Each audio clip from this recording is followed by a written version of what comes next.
News update na naman po tayo ngayon mga ka-YouTube at mga ka-Facebook. Update po tayo sa naging pahayag at panawagan ni Vice President Sara Duterte ng pagpapairal ng batas at katarungan. Kaugnay sa kasong kinakaharap ni Pastor Kibuloy at ng Sunshine Media Network Incorporation, narito po ang ilang impormasyon na atin na namang nakalap at ang mismong pahayag ni Vice President Duterte.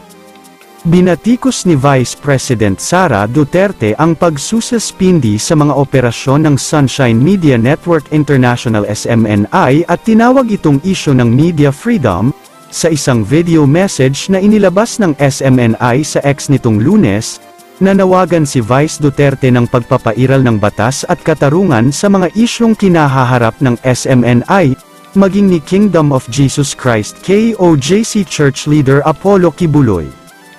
Unang binatikos ng Vice Presidente ang isinasagawang pagdinig ng Senate Committee on Women, Children, Family Relations and Gender Equality, na pinamumunuan ni Senador Risa Hontiveros kaugnay ng mga alegasyon ng pang-aabusong ibinabato kay Kibuloy at sa KOJC. Sa mga ginagawang pagdinig, ay tila pinatawan na ng guilty verdict si Pastor Kibuloy. Kahit na nakabatay lamang ang pagdinig na ito sa mga paratang ng mga testigo na nagkukubli ng kanilang katauhan, at hindi mapatunayan ang kredibilidad, giit ni Duterte. Matatandaang noong Desyembre ng nakaraang taon ay sinuspinde ng National Telecommunications Commission NTC, ang operasyon ng SMNI sa loob ng 30 araw dahil umano sa mga paglabag ng network sa terms and conditions ng prangkisa nito. Nito namang Enero taong 2024, pinatigil muli ng NTC ang operasyon ng SMNI habang tinatapos daw ang pagdinig sa kanilang kaso. Bukod dito, nag-isyu ng subpoena ang Kamara kamakailan laban kay Kibuloy kaugnay ng kinahaharap na isyu ng SMNI, na media arm ng KOJC. Narito po ang mismong pahayag ng ating ikalawang Pangulo ng Pilipinas Sara Duterte, pakinggan po natin. Mga kababayan, ako po ay nakikiisa sa panawagan ng pagpapairal ng batas at katarungan sa hinaharap na isyu ni Pastor Apollo Kibuloy at ng Sunshine Media Network Incorporated. Sa mga ginagawang pagdinig ay tila pinatawan na ng guilty verdict si Pastor Kibuloy kahit na nakabatay lamang ang pagdinig na ito sa mga paratang ng mga testigo na nagkukubli ng kanilang katauhan at hindi mapatunayan ang kredibilidad. Marami sa atin ang naniniwala na ang dinaranas ngayon ni Pastor Kibuloy ay isang pandarahas at hindi patas.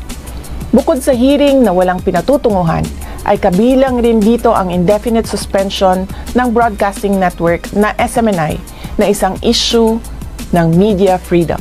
Hindi biro ang mga pangyayari at paratang na ganito. Nararapat lamang na mabigyan ng patas na laban at sa tamang korte. Ika nga sa Mateo chapter 5 verses 11 to 12.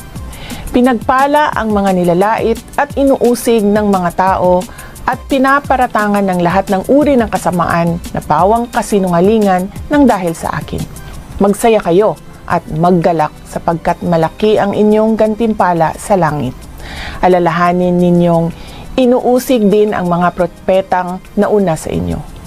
Sana po ay maging gabay natin ang mga bersikulong ito patungo sa kaginhawaan at mabigyan tayo ng tibay ng loob sa pagharap sa mga pagsubok, pagtitiis at pag-uusig ngayon.